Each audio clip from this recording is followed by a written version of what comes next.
We are live this morning in Aspen at the Aspen Economic Strategy Group. And joining us right now is the group's director, Melissa Kearney. She has been the director for 7 years. Thank you for waking up early this morning. No bears just yet. We were looking for bears because it's a little dark here. She's also a professor of economics at the University of Notre Dame. Here's where I want to start the conversation, because this is an evidence-based group. There's a lot of economists here, former Treasury secretaries, all trying to figure out what's going on. So let's go to the BLS and the data and what you think of the decision last week, how much you think it matters. The market, by the way, probably is not saying that it matters. I think it's hugely important, incredibly worrisome. I know this administration has broken a lot of norms. This one does so in a particular way that I think is really dangerous for the economy, for those of us who believe in evidence-based policy making.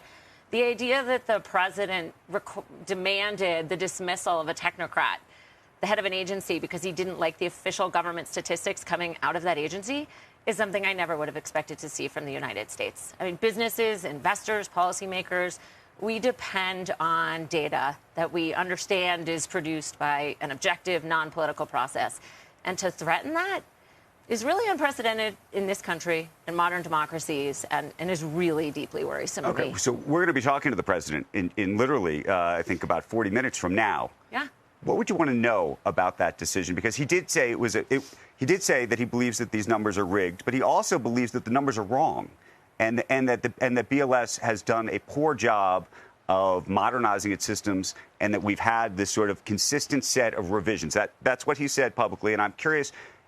Talking about the credibility of the BLS, putting the political piece aside, do you think that they need to do something differently than they're doing today? It is an incredibly intensive process with a lot of different people. This is not like one hand-picked person picking numbers. This is a really, really in-depth process. The revisions, this is something that has always happened because numbers come in, they're incomplete. We put out preliminary data. I would be happy to be proven wrong, and I would be happy for President Trump to surprise us all and said he actually looked at the process and has a better way for the BLS to do revisions. I don't think that's what's going on here. It seems pretty clear he didn't like the numbers. I don't know what he thinks is going to happen when job numbers are good and he says, hey, my economy's working, and everybody thinks, but you just put in a political person. And so that was my question. We've been talking, we talked to Mick Mulvaney and a whole bunch of people yesterday. Is there a person that you think that you could install in that role that would create a semblance of credibility from a political perspective, putting aside whether you think that the revisions are this or that or the system is right? Yeah. I mean, the BLS commissioner is fundamentally a technocrat. There's lots of really, data, like serious people about who focus a lot on data measurement, on measurement of the economy. I'm not sure who would who adheres to that role and process and would be willing to take a job that is now being politicized. In terms of your own work and measurement of the economy today, where do you think we really are?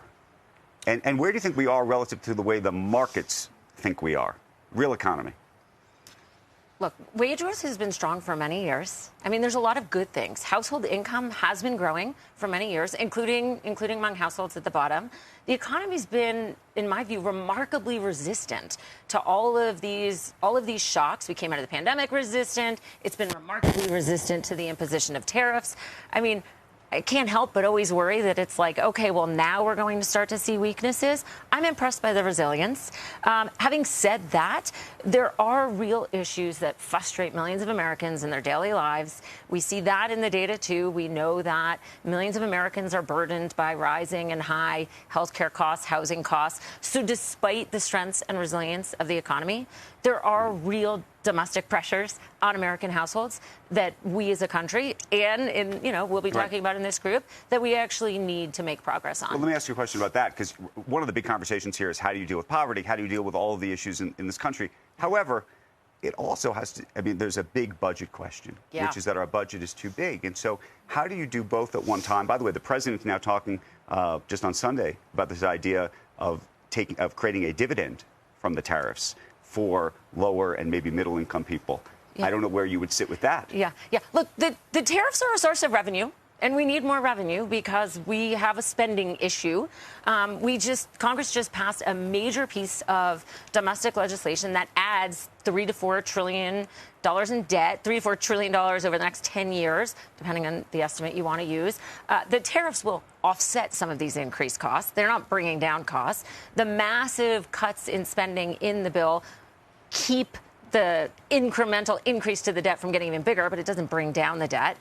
We do have spending priorities, things I think we need to be spending more money on. It's really hard when nobody really wants to cut things. Now, having said that, I want to acknowledge that this bill does cut billions of dollars from Medicaid, from SNAP, from really important spending programs, did that to offset the cost of extended tax cuts. Again, at this meeting, Right. This is a good time to actually look at this bill, the spending, and say how do we really need to rebalance this to push forward our domestic spending priorities?